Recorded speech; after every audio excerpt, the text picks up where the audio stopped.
तुलसी विवाह को हिंदू धर्म में बहुत ही शुभ माना जाता है। हर साल कार्तिक माह के शुक्ल पक्ष की एकादशी के दिन भगवान शालिग्राम जी और मां तुलसी का विवाह करवाते हैं। आइए जानते हैं कि आखिर श्री हरि ने देवी तुलसी से विवाह क्यों किया था। एक समय की बात है जब देवताओं की शक्ति को चुनौती देने वाला एक अजेय असुर जलंधर अपनी शक्ति और साहस से तीनों लोकों में आतंक फैला रहा था।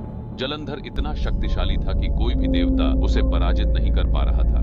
उसकी शक्ति का असली रहस्य था उसकी पत्नी देवी वृंदा का पतिव्रता धर्म। वृंदा का तप इतना पवित्र और शक्तिशाली था कि उसके प्रभाव से जलंधर अजेय बन गया था।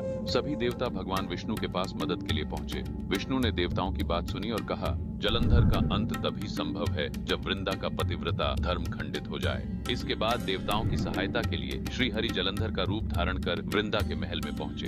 जैसे ही वृंदा ने अपने सामने अपने पति को देखा तो उसने उनकी आरती उतारकर स्वागत किया। वह समझ नहीं पाई कि जो व्यक्ति सामने खड़ा है वह जलंधर नहीं बल्कि स्वयं भगवान विष्णु है। जैसे ही वृंदा ने विष्णु को गले लगाया, उसके पतिव्रता धर्म का खंडन हो गया और उसी क्षण जलंधर का अंत हो गया।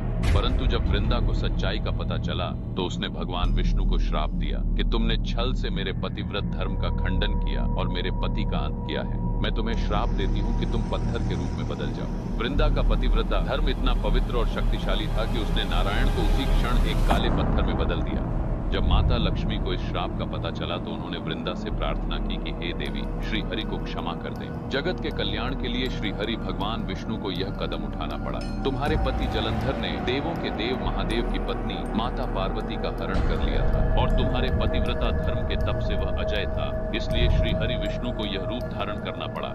माता लक्ष्मी की प्रार्थना पर वृंदा ने विष्णु को श्राप से मुक्त तो कर दिया, लेकिन स्वयं उसी क्षण आत्मदाह कर लिया। जिस स्थान पर वृंदा भस्म हुई वहां एक पौधा उगाया जिसे विष्णु भगवान ने तुलसी का नाम दिया। भगवान विष्णु ने वचन दिया कि शालिग्राम नाम से मेरा एक रूप इस पत्थर में हमेशा विराजमान रहेगा, जिसकी पूजा सदैव के लिए तुलसी के साथ ही की जाएगी। इसी कारण हर साल देवउठनी एकादशी पर श्री हरिनारायण के पत्थर स्वरूप शालिग्राम जी और देवी तुलसी का विवाह कराया जाता है।